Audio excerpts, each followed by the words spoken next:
ఇది అద్భుతమైన విషయం కృష్ణమూర్తి గారు మనకు చూపించినది. అంటే యాక్చువల్ గా అది మనకి లోపల నుంచి వస్తుంది.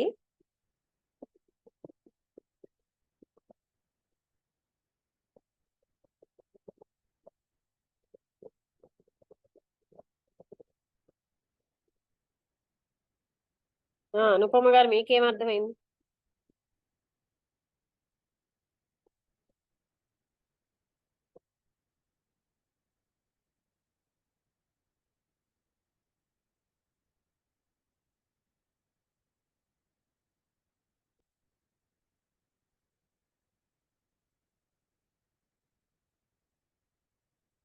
మన వినపడుతోందా మీకు? నా మాట వినిపిస్తుందా? వినిపిస్తారు. ఈ ఆశలు, ఏవేవో ఊహించుకోవడాలు, ఏదో పుణ్యం వస్తుంది, ఇవన్నీ మనసు డ్రామాలే.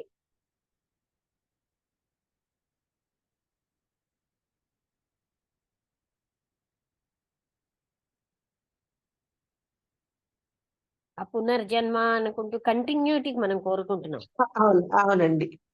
దాంతో నాకు చిన్న డౌట్ అడగనా మిమ్మల్ని ఇప్పుడు? నాకు చావంటే భయం లేదు, ఏమంటే లేదండి. మనుషులు ప్రాబ్లమ్స్ క్రియేట్ చేస్తారని మనుషులు అంటే అందరూ కాదు, కొంతమంది వాళ్ళు వస్తున్నారంటే భయం వస్తుంది. అది ఎలా పోవాలి? అంతే, ఏ భయమైనా అవేర్నెస్ తో చూడటమే. అదే అంటే కొంతమంది వస్తారు, ప్రాబ్లం క్రియేట్ చేస్తారు. అలాంటప్పుడు ఏంటంటే వాళ్ళు వస్తున్నారంటే భయం అనమాట. అంతే అవేర్నెస్. అనుపమ గారు, నిజంగా అంటే మీరు గ్రహిస్తే ప్రాబ్లం క్రియేట్ చేసేది మన మనస్సేనండి. అంటే మనస్సే తెలుసు. వాళ్ళు చేసిన మనస్సుని మనం చూసామంటే ఆ ప్రాబ్లం ఉండదు. నిజంగా నేను మామూలుగా చెప్తున్నానండి. చావంటే అస్సలు భయం అనిపించదు. వింటున్నారు కానీ వినట్లేదు. మీ మనస్సులో భయం వల్ల ప్రేమ కోల్పోయారు.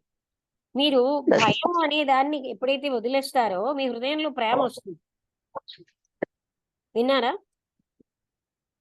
ఓకే. భయం మన్ని ప్రేమరహితంగా చేస్తుంది. అంటే వాళ్ళ చేసే చేష్టల వల్ల అన్నమాట భయం అన్నది. మనుషులు ఇబ్బంది పడుతున్నారు.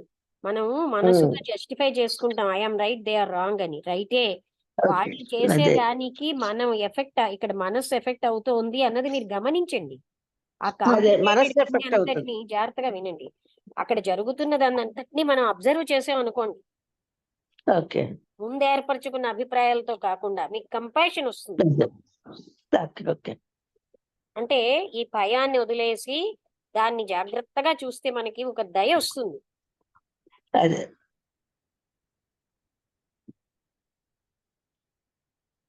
అంటే మనకి మనం ముందే ఏర్పరచుకున్న దాంతో చూస్తున్నాం.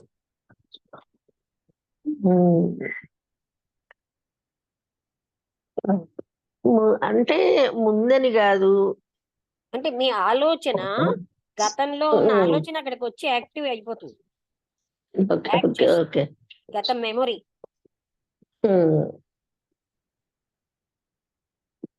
దాంతో ఏంటవుతుంది తెలుసా, వాళ్ళకి మనం ఇంకొంచెం ఆపాదిస్తున్నాం తెలియకుండా మన మనస్సుతో. అప్పుడు వాళ్ళకి ఏదో కొంచెం పూర్వం ఉన్నది ఇప్పుడు లేదనుకోండి, ఏదైనా ఒక స్థితి ఇప్పుడు మళ్ళీ మనం యాక్టివేట్ చేస్తాం. అంటే ఇలాగ మనం కొన్ని పనులు చేస్తూ ఉంటాం with thought, without our knowledge, awareness లేకపోవడం.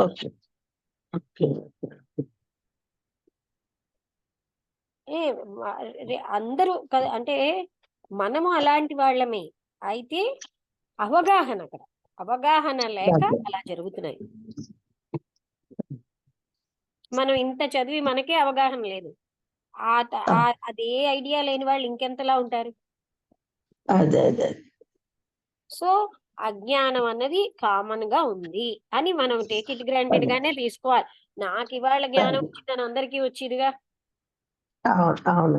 ఆ అజ్ఞానంతో వాళ్ళెంత సఫర్ అవుతున్నారో కదా. ఆ అజ్ఞానం వల్లే అలా ప్రవర్తిస్తారు.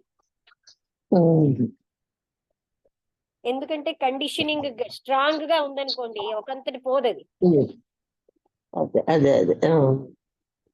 వాళ్ళకి తెలియని భయాలు ఉంటాయి. అది వాళ్ళకి భయం అది ఉమ్, ఉంది అని వాళ్ళకి తెలియదు, కండిషన్ అయిపోతారు. ఉమ్, దానివల్ల ఉమ్. కూడా అలా ప్రవర్తిస్తారు. అంటే ఆ మన్ని అదే మనం చూసుకోవడం అనేది ఎంత హెల్ప్ అవుతుందో చూడండి. అదే.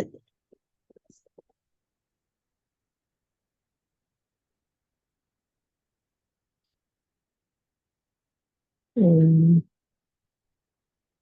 అంటే మనం మనకి తెలియకుండానే మనం గతాన్ని తీసుకొస్తున్నాం. అది మనం అబ్జర్వ్ చేయాలి. తేవడమే కాక ఓకే. గత మెమొరీ తోటి అన్ని చూస్తున్నాం. అదే అదే కాక అదే. ఆ, అది అప్పుడు ఆ భయం అన్నది లేకపోతే మీకు ప్రేమ ఉమ్, కంపాషన్ ఉంటాయి.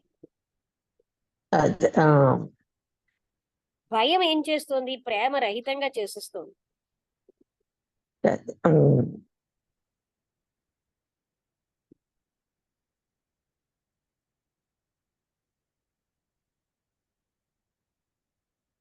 అందుకే అద్భుతమైనది అవేర్నెస్ అనేది అద్భుతమైనది అనమాట. అవును మనం అవునండి. తెలుసుకోగలం, ఈ కాంప్లెక్సిటీ అంతా అర్థం అవుతుంది. ఉమ్,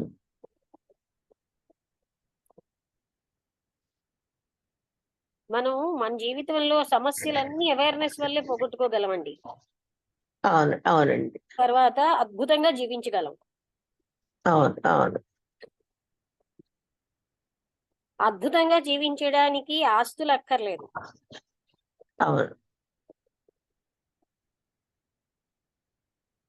ఆస్తులు తెచ్చే అద్భుతం ఎప్పుడు హాయిగా ఉండదు.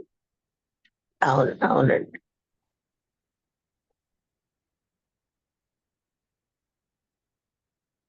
ఏం రామబుద్ధుడు గారు, వసంతలతో ఏమైనా మాట్లాడతావా?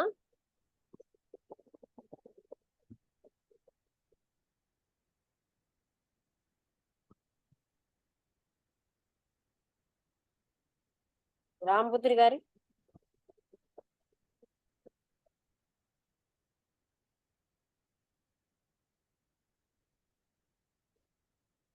అలాగా అవేర్నెస్ తో ఉంటే ఆల్వేస్ హ్యాపీగా ఉంటాం. అవును.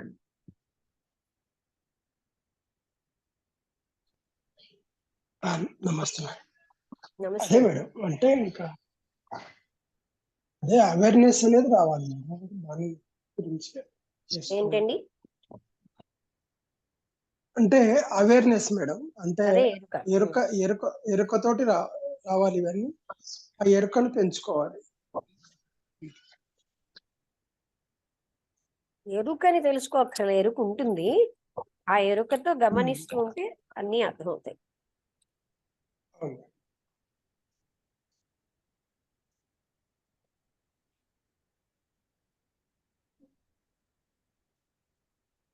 ఆలోచనలు ఎలాంటి క్లిష్టతకి దారితీస్తున్నాయో మనం తెలుసుకోవాలండి. ఆలోచనే మన క్లిష్టతలకు దారితీస్తుంది. ఒక మనిషి సైకిక్ గా ప్రవర్తిస్తున్నాడంటే ఆలోచనే కారణం.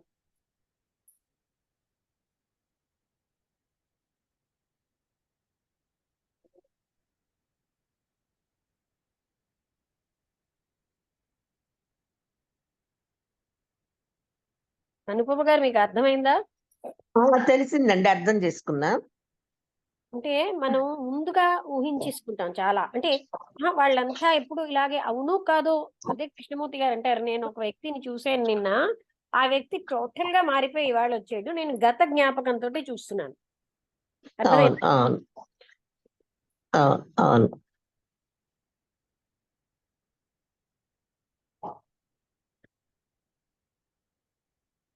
అప్పుడు వాళ్ళని అవగాహన చేసుకోలేము.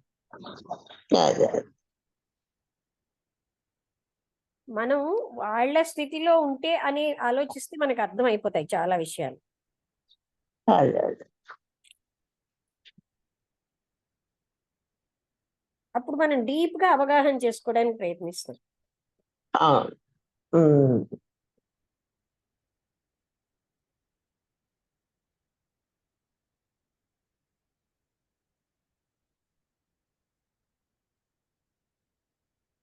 అయితే ఏంటి వసంతలత, నువ్వు మాట్లాడితే వినిపిస్తుంది లేదు, మాట్లాడుతున్నావో లేదో తెలియలేదు. నేను మాట్లాడటం లేదు లక్ష్మి, ఎందుకంటే నాకు కొంచెం ఈ నెట్ ప్రాబ్లం ఉంది. మీ మాటలు కూడా సగం కొంచెం వినిపిస్తే కొంచెం వినిపిస్తుంది. అవునా? ఆహా, మాటలు వినబట్టం లేదా? అంటే సగం వినిపిస్తాయి, సగం మళ్ళీ నేను మాట్లాడుతున్నప్పుడు మీకు ఎలాంటి సిచ్యువేషన్ వస్తున్నదో నాకు అలాగే ఇక్కడ అలా సగం నువ్వు సగం మాట్లాడుతున్నప్పుడు 1/2 minute వినిపిస్తుంది, 2 minutes వినబట్టం లేదు, లేదా 1.5 అలాగే minutes. మీది ఇంకొంచెం అంటే అంత కాదు కానీ మధ్య మధ్యలో కట్ అయిపోతూ ఉంటుంది మాట్లాడినప్పుడు, అది సైలెంట్ అయిపోతుంది. సరేలే, ఇప్పుడు నేను ఇక్కడ 15-20 రోజులు ఉన్న తర్వాత మళ్ళీ వెళ్ళిపోతాను కదా, అక్కడ వైఫై ఉంటే ఆ నాన్ స్టాప్ మంచి నెట్. సరే, ఓకే, నో ప్రాబ్లం. క్లోజ్ చేసేద్దాం. అలాగేనండి.